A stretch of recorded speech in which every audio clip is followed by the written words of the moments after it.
Baik. Assalamualaikum warahmatullahi wabarakatuh.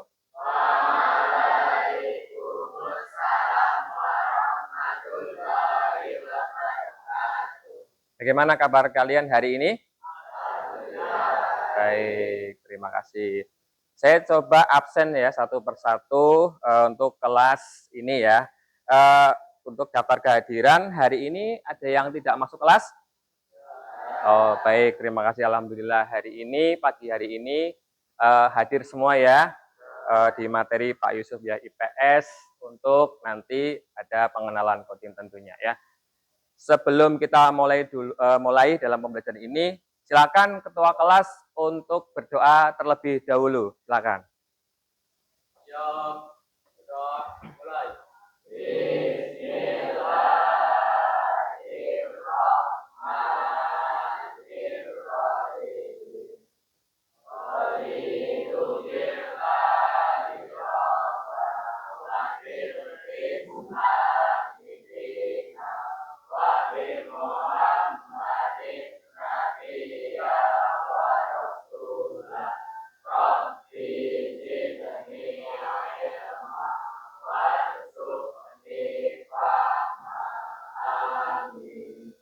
Baik, terima kasih ya.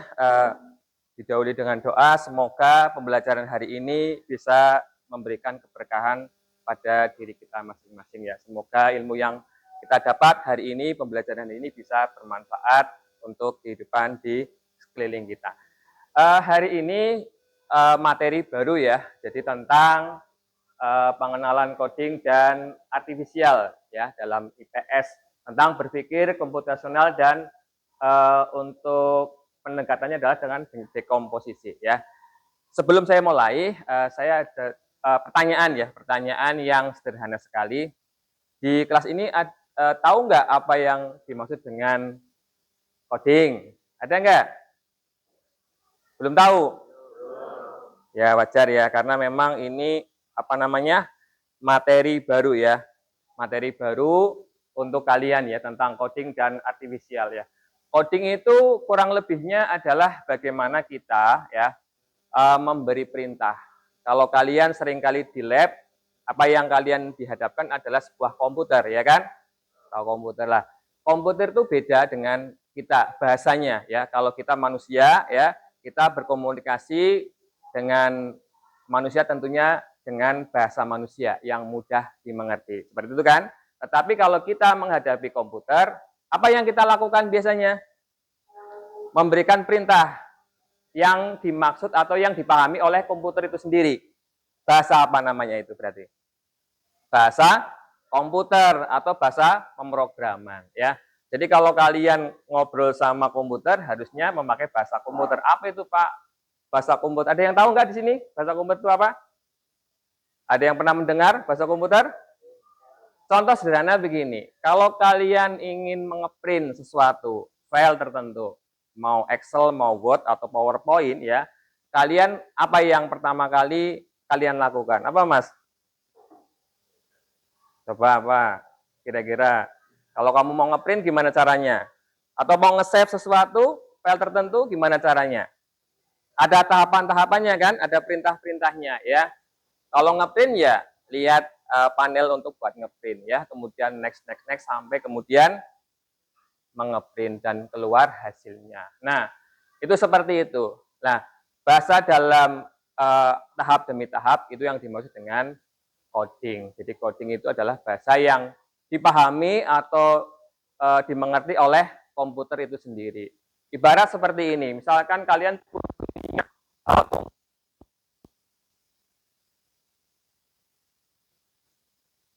menjalankan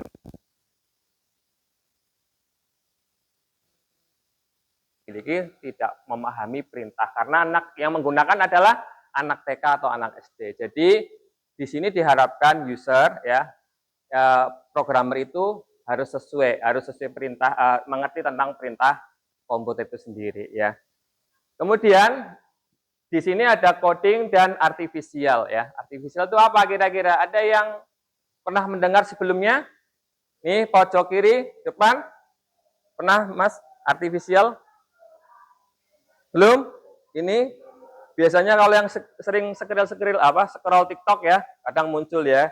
Muncul kayak hampir mirip kayak video, tetapi itu dibuat dengan apa? Artificial. Iya, seperti itu. Mungkin pernah, tapi kalian tidak sadari. Itu kadang sering kali kita merasa ini kok seperti orang ini kok bisa-bisanya duduk dengan orang ini. Nah, itu adalah kemajuan kekinian ya, atau disebut dengan kemajuan artifisial. Jadi konsep dasarnya atau lebih mudahnya artifisial adalah bagaimana suatu ilmu teknologi itu mendekati dengan kecerdasan manusia, tapi dibuat oleh manusia, hampir mirip seperti itu. Jadi contoh untuk aplikasinya misalkan kita memasukkan prompt ya, tahu prompt, tulisan atau perintah, misalkan begini. Ada kita kepengen mau bikin lukisan Gunung Merapi, kita tinggal ketik saja. Tolong buatkan Gunung Merapi dengan magma yang begitu besar atau bagaimana. Kemudian nanti aplikasi tersebut artificial itu membuatkan sesuai dengan apa yang kita mau. Contoh yang paling sederhana,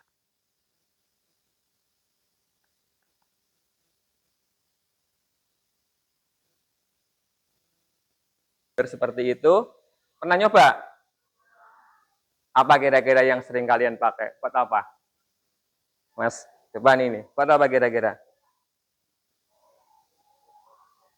Buat pertanyaan. Baik, bisa buat pertanyaan atau buat membuat gambar sesuatu yang kita mau.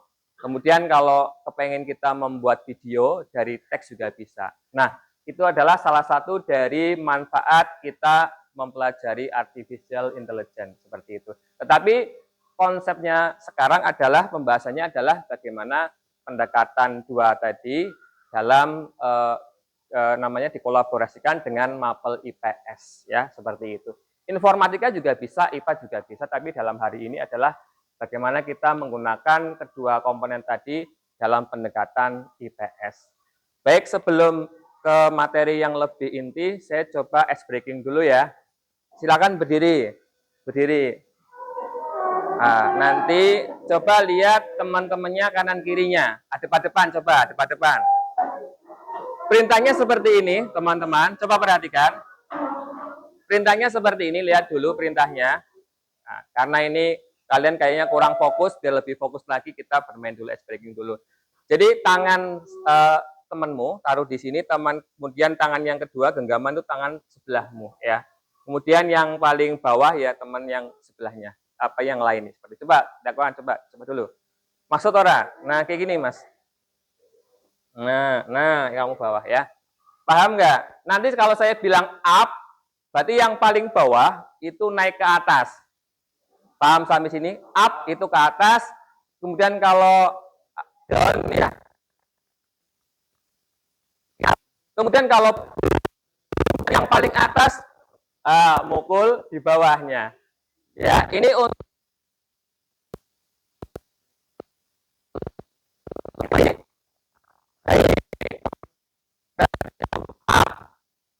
up, down, boom. Kita ulangi lagi, sekali lagi. Kita pasang dulu ya. Coba dengerin dulu. Up, down, boom. Baik, oke, terima kasih. Silakan duduk kembali ya. Nah, dari permainan tadi ya, walaupun hanya 1 atau 2 menit, tetapi kegunaannya adalah memberikan kefokusan kalian ya. Yang tadinya ngantuk atau kurang konsen, kalian bisa konsentrasi ya. Seperti itu. Baik, saya lanjutkan. Jadi di sini kalian nanti adalah mempelajari materi hari ini adalah beberapa manfaat yang kalian nanti bisa gunakan ya. Jadi di sini dinamikanya adalah bagaimana kalian nanti berinteraksi dengan manusia, dengan lingkungan sosial, budaya, dan alam. Kita merumuskan solusi masalah dengan pendekatan berpikir komputasional ya, seperti itu. Kemudian, nah, di sini adalah tujuan pembelajarannya. Jadi saya akan memberikan tahukan bagaimana tujuan-tujuannya. Yang pertama, mengidentifikasi ya masalah kompleks dan memecahnya atau disebut dengan dekomposisi. Kemudian yang kedua, menjelaskan definisi dasar coding. Kemudian yang ketiga, memberikan contoh dekomposisi dalam IPS. Kemudian yang terakhir, 4, merumuskan solusi masalah sosial dengan coding ya. Tahapan demi tahapan nanti kita jelaskan sama Pak Guru ya. Nah, ini gambar apa menurut kalian? Puzzle. Ada yang belum pernah main puzzle? Pernah semua? Kira-kira puzzle itu apa? Permainan apa? Menyusun. Menyusun apa? Pecahan-pecahan ya. Untuk menjadi apa? Menjadi gambar yang tentunya yang kita mau ya, seperti itu. Jadi kita diharapkan dalam manfaat ini kalau dengan puzzle berarti kita punya tujuan, punya goal yang kecil-kecil menjadi satu tujuan. Nah, kemudian ini seperti ini puzzle. Nah, tidak lupa sebelum kita melanjutkan kita tahu dulu tentang profil pelajar Pancasila. Ada 3 dimensi di sini. Kita mengulang waktu kalian kelas 7. Jadi ada nalar kritis, kemudian mandiri, kemudian kreatif ya. Jangan lupa karena kita memang negara Pancasila ya, seperti itu. Kemudian kita lihat, menurut kalian itu gambar apa ini? Gambar sampah yang menggunung ya. Di sini ada clue atau pertanyaan. Bagaimana cara memecahkan masalah ini? Coba yang baris ini kira-kira menurut kalian apa? Bagaimana memecah masalah menggunungnya sampah seperti ini? Ayo, dengan apa? Kerja bakti, diangkut. Diangkutnya bagaimana? Gimana Mas? Nyuruh DPU, suruh ngangkut. Yang sini, Mas. Oke, nomor 1, ayo. Kira-kira apa? Apa yang kamu lakukan? Solusi apa dari yang kalian dihadapi seperti ini? Kira-kira apa yang kamu kerjakan? Kira-kira apa, Mas? Mas Sungsang. Dipilah. Oke, ya. Saya ada video yang mungkin nanti bisa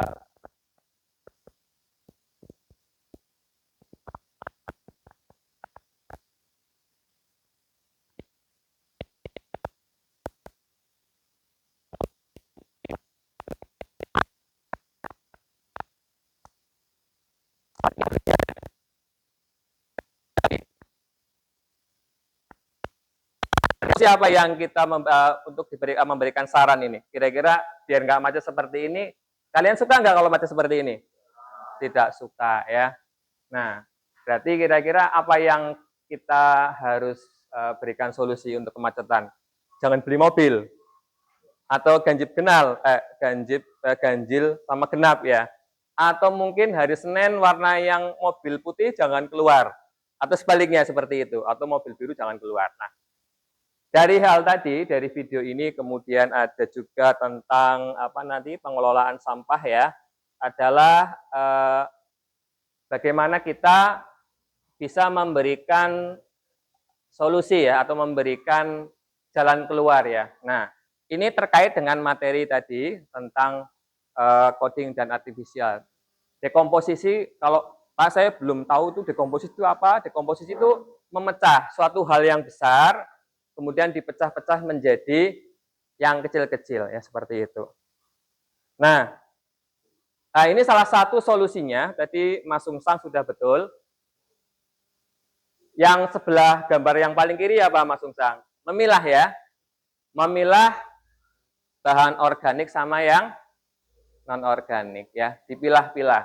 Jadi kalau kamu tadi lihat gunungan sampah seperti itu, sulit sekali untuk membedakan mana yang sampah organik dan tidak. Itu sangat menyulitkan. Paling tidak ada beberapa solusi yang salah satu di depan kalian adalah memilah sampah. Makanya kalau di kelas kalian atau di sekolah kita ada ember yang tulisannya organik, non organik ya, ada 3 ya, sama kaca ya Mas ya, seperti itu. Nah, jadi kita didewasakan atau mulai pembelajaran memilah sampah. Nanti kalau kalian dewasa sudah bisa membedakan atau sudah bisa memilah-milah sampah. Nah, eksplorasi konsep dekomposisi. Nah, tadi sudah saya awali bahwa dekomposisi adalah ilmu yang mempelajari atau memecah suatu permasalahan menjadi lebih sederhana, yang alias dia lebih kecil-kecil. Kalau tadi sampah kemudian dipilah-pilah, kalau tadi kepadatan kendaraan bermotor ya, itu mungkin cara memilahnya dengan aturan ganjil genap seperti itu. Atau mungkin tadi saya bilang warna mobil ini keluar hari Senin, yang biru hari ini, kemudian yang hitam hari Selasa turbo seperti itu. Paling kurang lebih seperti itu. Nah, bagaimana kita meningkatkan minat keilmuan tentang sampah? Jadi kalau memilah sampah, kemudian memberikan saran kepadatan kendaraan itu, kita tahu ilmunya, ya. Harusnya tahu ilmunya, ya. Kemudian ilmunya bagaimana? Yang pertama kita tahu solusinya dalam masalah ini, ya. Kemudian yang kedua, kita bisa mencari ilmu dengan apa? Dengan membaca buku yang sesuai dengan kasus atau masalah yang kita hadapi. Kalau tadi menggunungnya sampah, kita mencari literatur untuk memberikan solusi ya, tentang pengelolaan sampah. Ada bank sampah ya, pernah dengar ya? Nah, bank sampah itu kalau di desa ada. Kalau temannya Pak Yusuf itu ada bank sampah. Jamnya juga dibagi ya seperti itu. Kemudian yang ketiga, kita juga bisa belajar lewat platform digital. Jadi saya pernah ikut ya dalam Instagram mencari sampah. Jadi kayak Grab, hampir mirip dengan kayak Grab, ada sama namanya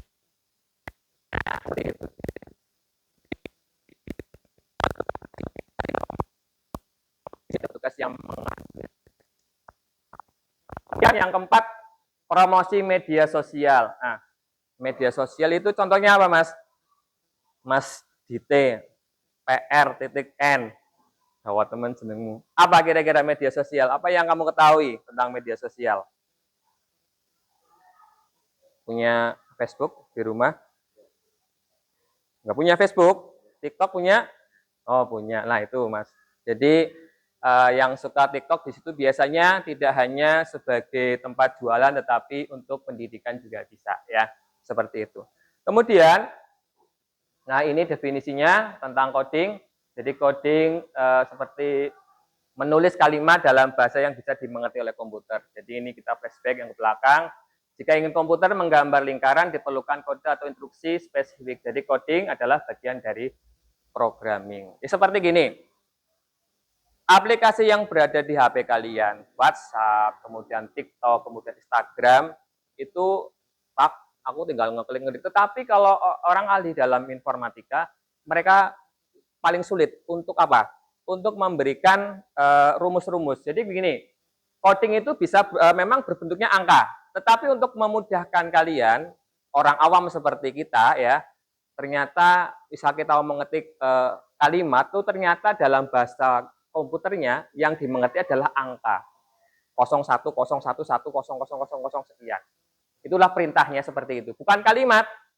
Tidak. Jadi komputer kalau kita hapus kalimat, misalkan kita nulis WhatsApp ya, atau nulis di Instagram, itu tidak semudah itu, tapi belakang itu angka semua. Tetapi untuk memudahkan pengguna, itu menggunakan huruf demi huruf yang dimengerti oleh pengguna. Kalian, anak-anak SD, anak-anak SMA, dan kita semuanya. Kemudian, ini definisi untuk artificial intelligence adalah kemampuan digital komputer untuk dapat menyelesaikan tugas-tugas yang berkaitan dengan kecerdasan. Seperti itu. Jadi, tadi saya diawali bahwa prolog awal, artificial itu bisa untuk memahami, begini, pernah lihat Google Map? Yang muncul apa? Yang muncul di Google Map biasanya. Kalau kita kepengen lokasi sesuatu yang kita mau tuju, kita masukkan dulu address-nya ya kan?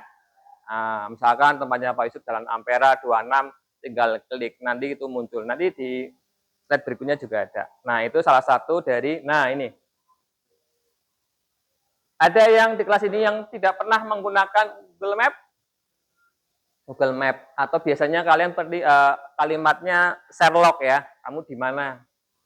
Ya, Mas Dite ya, atau yang lain ya. Sherlock dong. Nah, Sherlock nanti munculnya seperti ini.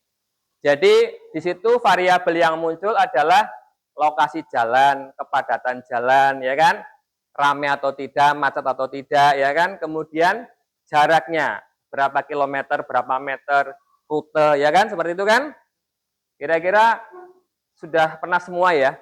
Nah, ini adalah salah satu hasil dari artifisial, seperti itu, intelijen. Nah, jadi PR di negara kita memang belum mengerti ya, makanya instruksi dari pemerintah, kalian anak-anak SMP atau bahkan SD, kita harus belajar tahap demi tahap tentang pengenalan coding ya.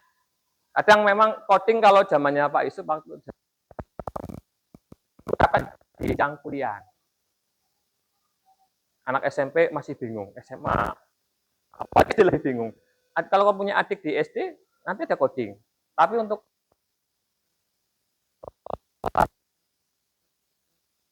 tentang angka-angka.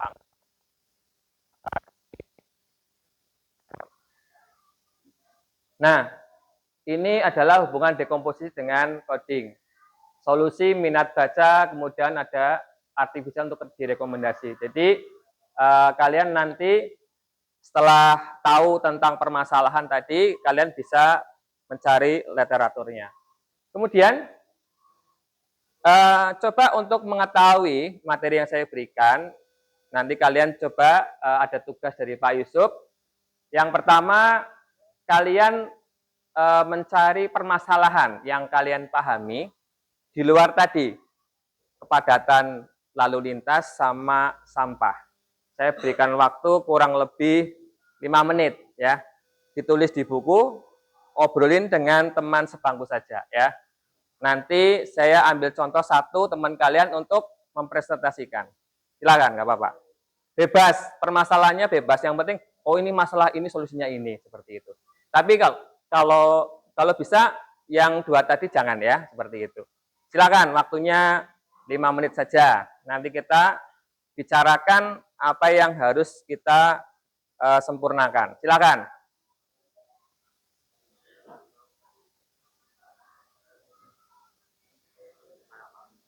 Dibicarakan dengan teman ya, barangkali bisa membantu ya. Dua saja ya, seperti itu. Materinya boleh di luar IPS boleh ya, seperti itu ya. Daur ulang dan sebagainya boleh ya, bebas. Ditulis, nanti saya suruh maju nanti, wis tulis permasalahan sama solusi ya. Jangan sama kayak Pak Kusub tadi ya, tentang sampah dan apa tadi, kepadatan lalu lintas. Coba kalian hidup di lingkungan masyarakat kan banyak permasalahan ya. Contoh, saya kasih contoh lagi. Boleh terapkan, boleh ya. Contoh, misalkan kalau kita punya bengkel, ada on the deal ya, yang perlu dibongkar kan, atau turun mesin lah bahasanya. Itu namanya dekomposisi. Untuk memudahkan permasalahan permesinan, ya, entah mobil, entah motor, diturunkan, kemudian dicopot satu persatu, itu namanya dekomposisi. Ya, lebih mudah menangani permasalahan dalam mesin dengan cara dilepas satu persatu spare part-nya. Itu contoh seperti itu.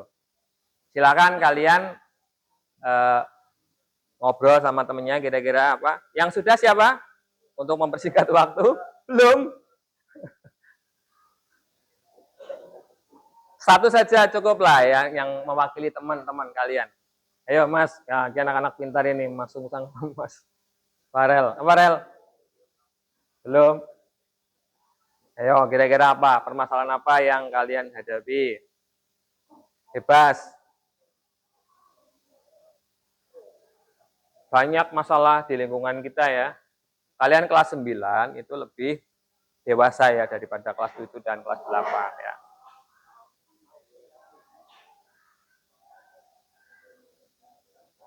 Coba kira-kira apa? Lesan juga boleh ke depan. Bagalin. Sudah belum?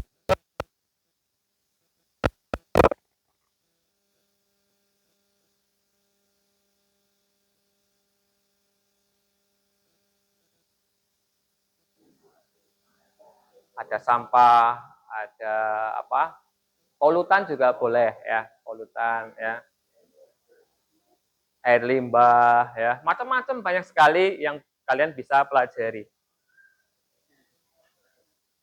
Ayo, waktunya kurang 2 menit. Jadi biar kalian mengerti ya kebermanfaatan materi yang saya berikan, kira-kira kalian bisa pahami atau tidak ya. Gimana? Susah?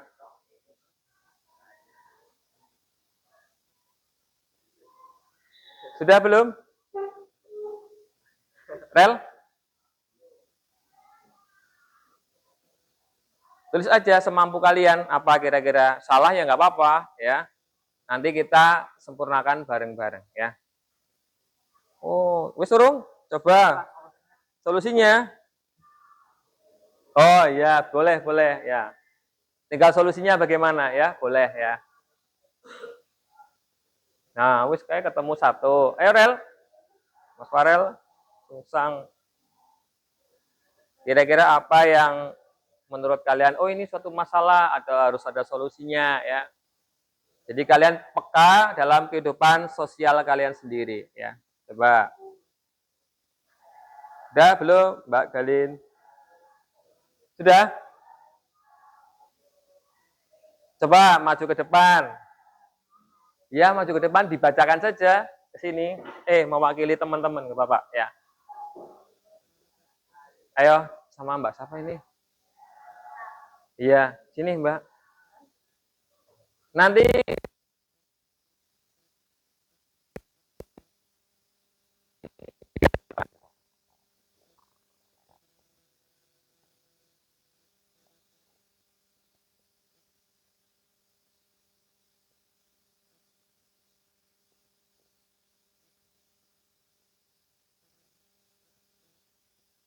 aplikasi macam-macam, Tokopedia, aplikasi apalagi ya, macam-macam di situ ya. Coba kalian cermati. Oh, ini ada masalah dalam kehidupan kita, di aplikasi handphone saya memberikan solusi. Nah, itu kurang lebih begitu ya. Wis tok naik lu bocoran, kisi-kisi, enak banget. Apa Mas Sungsang? Belum? Ini coba maju. Oh, belum solusinya dari tadi, belum solusinya. Mbak Galin sini, Mbak Galin. Contoh satu yang perempuan satu. Gak apa-apa, salah gak apa-apa. Sini depan. Mbak Galin itu gak apa-apa, sini, Mbak Galin. Di meja kan? Oh, di meja. Sini berdiri cuma sebentar, 1 menit. Sini. Ayo, Sungsang. Ya, Galin. Sini, Lin, Mbak Galin. Ayo, Mbak Galin. Coba sini, maju depan. Gak apa-apa. Salah juga gak apa-apa. Namanya juga. Sini, Mbak. Ayo, berdua dikancani. Mbok wedi di depan, nggak apa-apa. Nanti kita memberikan saran ya dan pendapatnya. Ayo sini Mbak, cepetan. Waktunya sudah 5 menitan ya. Berdiri di sini ngadep ke teman-teman. Kasus apa? Sebelah sini geser. Nah, terima kasih. Apa yang ini sama apa beda? Oh, sama. Baik. Permasalahannya tentang apa coba? Oh, tanah longsor.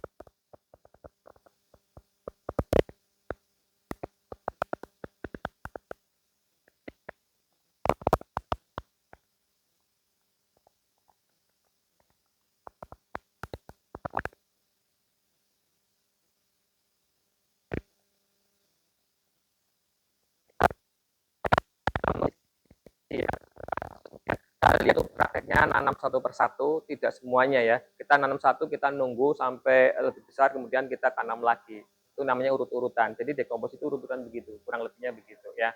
Untuk misalkan begini, kalau dengan platform tertentu, kira-kira media sosial atau aplikasi, misalkan kalau Grab kan kita mencari penumpang ya, atau penumpang mencari drivernya ya. Kalau dalam aplikasi gitu ada nggak sangkut pautnya kira-kira? Ada nggak? Ada aplikasi mencari tanah longsor, ada nggak kira-kira? Enggak, ya udah. Terima kasih Mbak Galin, silakan duduk. Ya. Nah itu kurang lebih begitu ya. Saya ambil contoh lagi, misalkan tadi problematika bagaimana kita di awal tadi saya memberikan materi, saya pernah ikut dalam download aplikasi, namanya aplikasi lupa, itu dari negara Singapura. Jadi kita ngambil aplikasi tersebut, download, kemudian kita tahu nanti titik mana yang ada sampahnya. Jadi nanti ada petugas dari Jakarta atau mana yang nanti dia moving terus, kemudian nanti dia lihat GPS kita, oh ini ada sampah, seperti itu. Kemudian kita dapat uang dari situ. Jadi kita hanya memberikan informasi saja tapi dapat uang. Nah, itu korelasinya. Jadi problematika adalah tentang sampah yang tidak tertangani, bingung petugas DPU-nya untuk mencari sampah, tetapi solusinya kita dengan memberikan informasi melalui aplikasi mencari sampah. Kurang lebih begitu. Contoh lagi misalkan, pernah saya bilang di kelas 7 waktu itu ya, misalkan kita kesulitan mencari tambal ban, naik motor tiba-tiba jetor, atau motor kita habis bensinnya. Apa yang kalian cari? Pom ini atau tukang tambal ban. Kira-kira pertanyaannya, kira-kira 1 atau 2 km ke depan kamu tahu nggak lokasinya? Tidak kan? Tidak tahu. Jadi mungkin pikiran muda saya adalah ada aplikasi tertentu yang memudahkan kalian untuk mencari yang kalian cari seperti itu. Nah, kurang lebih begitu. Terima kasih Mbak Galin. Kemudian, nah ini pertanyaan kepada kalian ya. Di sini kira-kira dari pertanyaan ini apa yang paling menarik dari kasus tadi tentang ada permasalahan, kemudian ada juga tentang solusinya, kemudian dihubungkan dengan aplikasi tertentu yang memberikan solusi tadi, ya seperti itu. Kira-kira apa hal yang menarik atau mungkin bagi kalian, oh saya baru dengar Pak, oh ya, sebelumnya saya juga atau sama sekali baru dengar hari ini. Coba yang paling tengah ini, Mbak Najwa. Kira-kira hal yang menarik buat kamu apa kira-kira? Dekomposisi baru dengar? Baru dengar? Informatika kelas 7? Belum pernah dengar? Belum pernah? Oh, berpikir komputasional kan sudah? Ada ya? Ada 4 kurang lebih ya. Lupa ya mungkin ya. Udah berapa tahun? 9? Bab 1? Ada nggak? Lupa? Lupa baik. Ya, kurang lebih begitu. Jadi kalau kalian mungkin yang paling apa namanya yang baru tadi mungkin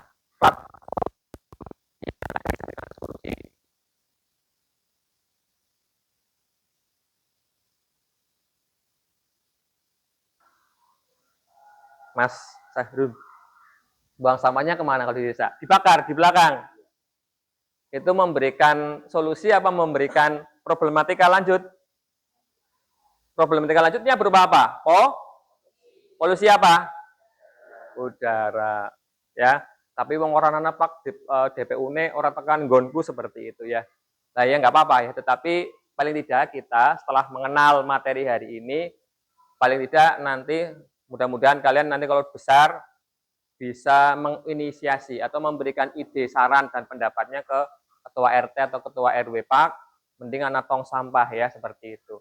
Nah, jadi kemudian poin yang kedua, setelah kalian tahu, yang kedua adalah, oh ternyata pengertian dekomposisi bisa digunakan untuk sehari-hari, terutama tadi, sampah, kemudian pengelolaan sampah, mohon maaf, kemudian tentang kepadatan, seperti itu. Kalau di Kebumen kan, di kota kita, tidak terlalu padat ya. Mungkin kalau kalian nanti di Jakarta, di Bekasi atau Yogyakarta, oh ternyata baru panas teman, kepadatan kayak gini sebulannya orang kepenak ya.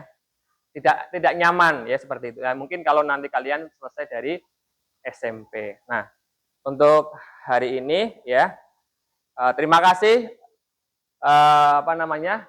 Kalian sudah mendengarkan materi. Semoga nanti kalian bisa memberikan apa namanya ya?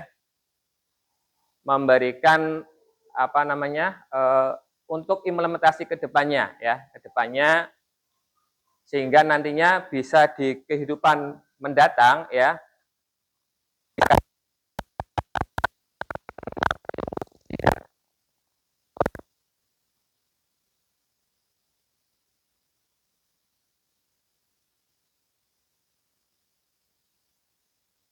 bisa digunakan untuk atau berkontribusi bagi kehidupan di masyarakat kita. Kira-kira ada pertanyaan sebelum saya tutup? 1, 2, boleh kalau yang mau tanya, Mas Farel. Bukunya seperti ini ya, jadi ada buku, nanti kalian kalau karena ini materi baru, mungkin mapel baru ke depannya nanti, jadi apa namanya, belajar tahap demi tahap. Mungkin, oh kayaknya nih pernah terdengar, tapi oh ternyata ini ya Pak, seperti itu ya. Kalau mungkin terlalu sulit, nanti itu memang hal yang wajar, kalau memang materi keilmuan ini hanya bisa diperoleh memang di waktu itu ya, zamannya Pak Yusuf di perguruan tinggi.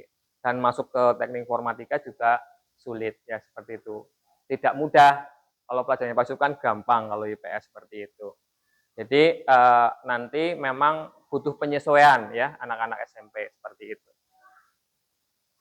Kurang lebihnya ya dari saya, semoga nanti pertemuan berikutnya bisa bisa berjalan atau menerapkan keilmuan yang tadi saya berikan lebih baik dari hari ini ya. Nanti untuk penutup ya, nanti ketua kelas untuk berdoa ya. Gitu ya. Terima kasih. Assalamualaikum warahmatullahi wabarakatuh. Silakan berdoa.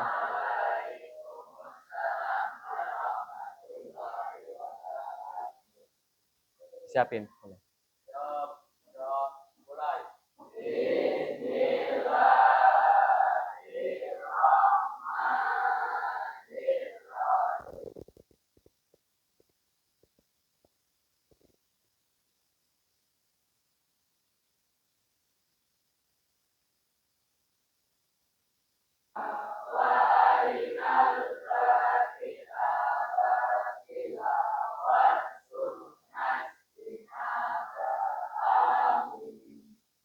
Baik, terima kasih.